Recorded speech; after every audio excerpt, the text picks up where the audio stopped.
بہت بڑا ہوٹل بنایا گیا ہے. یہ ہوٹل ہر سال حضرت عثمان کے نام پر 50 ملین ریال کماتا ہے.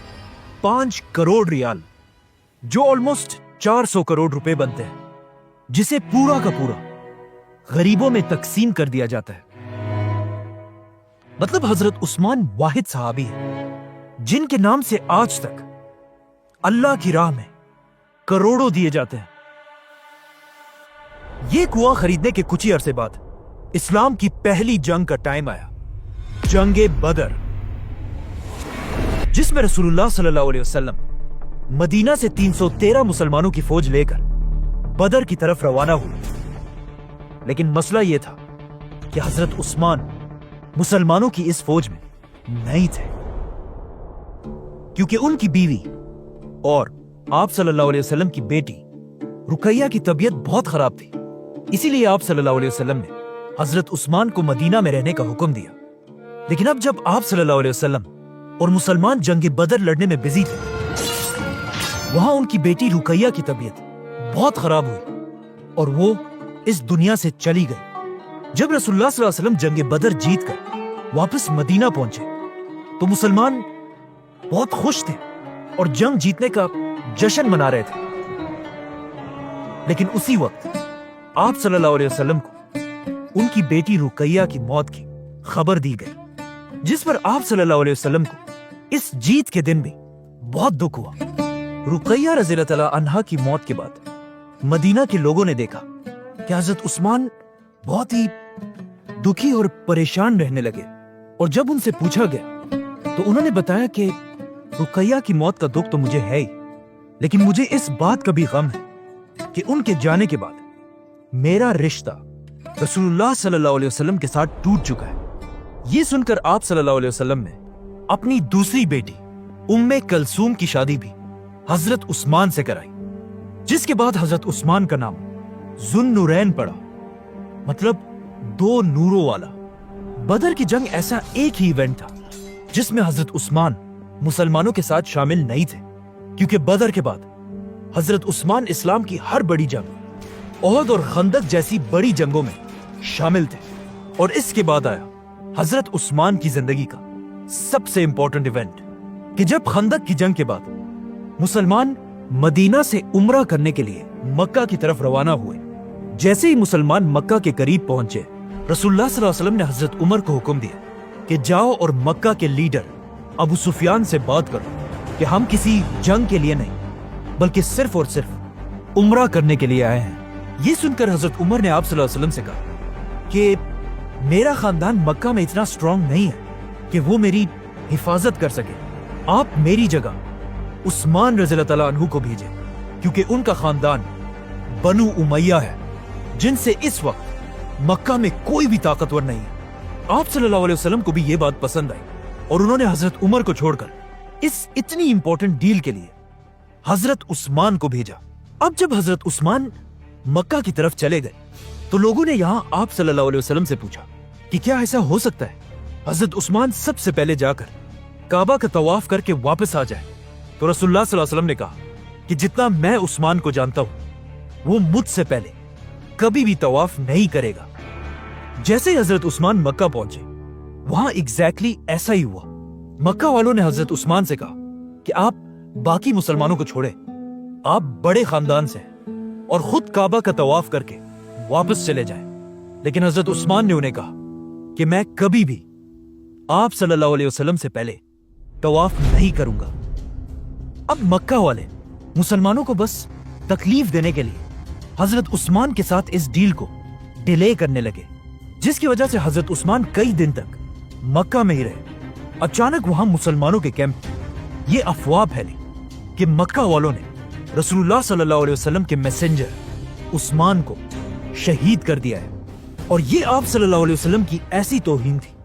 جسے ایکسپٹ کرنا امپاسبل تھا. اب تک مسلمان کسی جنگ کے لیے تو نہیں آئے تھے, لیکن مکہ والوں کی اس حرکت کے بعد آپ صلی اللہ علیہ وسلم نے اپنی اسٹریٹجی بدل دی اور مسلمانوں سے ایک درخت کے نیچے بیعت لینا شروع کی کہ ہم اپنے خون کے آخری قطرے تک حضرت عثمان کے بدلے کے لیے مکہ والوں سے لڑیں گے. جس کے بعد سارے مسلمانوں نے آ کر رسول اللہ صلی اللہ علیہ وسلم کے ہاتھ پر بیعت کی اور حضرت عثمان رضی اللہ تعالیٰ عنہ کی طرف سے آپ صلی اللہ علیہ وسلم نے ایک ہاتھ دوسرے ہاتھ پر رکھ کر ان کی طرف سے بھی بیعت کی. مطلب مسلمانوں کی پوری فوج حضرت عثمان کے لیے اپنی جان دینے کے لیے تیار تھے. لیکن یہ جنگ کبھی ہوئی نہیں کیونکہ یہ ایک جھوٹی افواہ تھی اور حضرت عثمان بالکل صحیح سلامت واپس آ کر مسلمانوں کے ساتھ شامل ہوئے. اس بیعت کو بیعت الرضوان کہا جاتا ہے اور یہ اتنی امپورٹنٹ بیعت تھی کہ جس درخت کے نیچے مسلمانوں نے بیعت کی تھی اس درخت کا ذکر قرآن میں بھی ہوا ہے. اب یہاں پر ایک بہت ہی انٹرسٹنگ بات ہے کہ اس سب سے بہت سال بعد حضرت عمر کی خلافت میں جب بھی مسلمان حج کرنے آتے تھے وہ اس درخت کے پاس جا کر بھی حاضری لگاتے تھے، جو ایک ایسا کام تھا جس کا اسلام میں کوئی ذکر نہیں. اور حضرت عمر نہیں چاہتے تھے کہ مسلمان اسلام میں نئے نئے رواج بنائے، تو حضرت عمر نے اپنی خلافت میں حکم دیا کہ اس درخت کو کاٹ دیا جائے. اسی لیے آج تک کسی کو نہیں پتا کہ وہ درخت آخر کہاں پر تھا. اس کے بعد حضرت عثمان کی مدینہ میں اتنی اہمیت تھی کہ ایک دن رسول اللہ صلی اللہ علیہ وسلم کسی چھوٹی جنگ پر مدینہ سے کہیں دور چلے گئے اور جانے سے پہلے انہوں نے اپنی جگہ مدینہ کا لیڈر حضرت عثمان کو بنایا. اس کے بعد اسلام کے ہر ایونٹ میں حضرت عثمان آپ صلی اللہ علیہ وسلم کے قریبی ساتھی رہے. خیبر، فتح مکہ، حنین، ان ساری جنگوں کے بعد آخر ایک ایسی جنگ آئی جس کی وجہ سے آج تک حضرت عثمان کو یاد کیا جاتا ہے. اسی طرح اسلام پورے عرب میں پھیل گیا اور اب مسلمانوں کی جنگ سیدھا اس وقت کی سپر پاور رومن ایمپائر سے ہونے لگی. لیکن رومن ایمپائر سے لڑنا کوئی آسان کام نہیں تھا. اس کے لیے مسلمانوں کو بہت زیادہ مال اور طاقت کی ضرورت تھی. تو آپ صلی اللہ علیہ وسلم نے جنگ تبوک کے لیے مسلمانوں کی 30,000 کی فوج جمع کی. تو اب 30,000 کی فوج کو مینج کرنا ایک بہت ہی مشکل کام تھا. اسی لیے رسول اللہ صلی اللہ علیہ وسلم نے پوری مسلمان امت سے اپیل کی کہ جس سے جتنا ہو سکے اس فوج کی مدد کے لیے خرچ کرے، اور جو بھی اس فوج کی اپنے مال سے مدد کرے گا اس کے بدلے میں اسے جنت ملے گی. یہ سن کر حضرت ابو بکر نے اپنے گھر کا سارا سامان لا کر ڈونیٹ کر دیا. حضرت عمر نے اپنے گھر کا آدھا سامان، مسلمان عورتوں نے اپنے زیور، اور ایون ایک غریب صحابی ایسے بھی تھے جنہوں نے کچھ کھجور لا کر آپ صلی اللہ علیہ وسلم کے سامنے پیش کی، جس سے آف کورس مسلمانوں کی فوج کو فائدہ تو ہوا. لیکن اصل میں اس پوری فوج کے پیچھے سب سے زیادہ فنڈنگ صرف ایک ہی صحابی کی تھی، حضرت عثمان. جب مسلمان ہر طرف سے تبوک کی جنگ کے لیے جمع ہونے لگے تو حضرت عثمان نے ان کے لیے سب سے پہلے 1,000 اونٹ، 70 گھوڑے، 10,000 گولڈ کوئنز، 70,000 سلور کوئنز، یہ سب مسلمانوں کی فوج کو ڈونیٹ کر دیے، جس کا اگر آج حساب لگایا جائے تو یہ بلینز آف روپیز بنتے ہیں. رسول اللہ صلی اللہ علیہ وسلم نے ان سکوں کو اپنے ہاتھ میں پکڑ کر کہا، آج کے بعد عثمان جو بھی کرے اسے کوئی نقصان نہیں ہوگا. حضرت عثمان اور باقی مسلمانوں کی مدد سے مسلمانوں کی فوج مدینہ سے رومن ایمپائر کی طرف روانہ ہوئی. لیکن یہ فوج اتنی بڑی تھی کہ صرف اس کے کھانے پینے کا خرچہ بھی بہت بڑا تھا، اور کچھ ہی دنوں بعد اس فوج کے کھانے پینے کا سامان ختم ہونے لگا اور لوگ رسول اللہ صلی اللہ علیہ وسلم کی طرف مدد کے لیے دیکھنے لگے. یہ دیکھ کر حضرت عثمان فل سپیڈ گئے اور ایک بار پھر کئی اونٹوں کو کھانے پینے کی چیزوں سے بھر کر مسلمانوں کی فوج کی طرف لے کر آئے. جب آپ صلی اللہ علیہ وسلم نے حضرت عثمان کے اس قافلے کو دور سے آتا ہوا دیکھا تو وہ بہت خوش ہوئے اور انہوں نے لوگوں سے کہا کہ وہ دیکھو تمہاری مدد کے لیے سرخ اونٹ سامان لا رہے ہیں. اور جیسے یہ قافلہ پہنچا آپ صلی اللہ علیہ وسلم نے اللہ سے دعا کی کہ یا اللہ میں عثمان سے خوش ہوں اور آپ بھی عثمان سے راضی ہوں. اب مسئلہ یہ تھا کہ جیسے ہی مسلمان تبوک کی جنگ کے لیے پہنچے رومن ایمپائر کی فوج پہلے ہی وہاں سے بھاگ چکی تھی، مطلب کوئی جنگ ہوئی نہیں. تو اب چاہیے تو یہ تھا کہ حضرت عثمان اپنا سارا ڈونیٹ کیا ہوا مال مسلمانوں کی فوج سے واپس لے لیتے، لیکن انہوں نے ایسا نہیں کیا. اور جنگ نہ ہونے کے باوجود بھی اپنا یہ سارا مال مدینہ کی ریاست کو ڈونیٹ کر دیا۔ اس طرح آپ صلی اللہ علیہ وسلم اپنے آخری دن تک حضرت عثمان سے خوش رہے۔ اسی لیے ان کی وفات کے بعد اسلام کے پہلے خلیفہ ابو بکر رضی اللہ تعالیٰ عنہ نے حضرت عثمان کو اپنا بڑا منسٹر بنایا، اور حضرت عثمان اسی طرح اپنے بزنسز کی طاقت سے مسلمانوں کی اس خلافت کو سپورٹ کرتے رہے، جس کے بعد حضرت عمر کی خلافت میں بھی حضرت عثمان ان کے سب سے بڑے منسٹرز میں سے رہے۔ لیکن جیسے ہی حضرت عمر کی شہادت کے بعد حضرت عثمان مسلمانوں کے خلیفہ بنے، رومن اور پرشین امپائر کے بادشاہوں کو سمجھ آ گئی کہ یہی ٹائم ہے مسلمانوں کی اس خلافت کو ختم کرنے کا، اور انہوں نے مسلمانوں کی اس خلافت پر ہر طرف سے حملہ کر دیا۔ تو اب حضرت عثمان نے یہ پروف کرنا تھا کہ وہ حضرت عمر کی اس اتنی بڑی خلافت کو ڈیفینڈ کر سکتے ہیں یا نہیں۔ سبسکرائب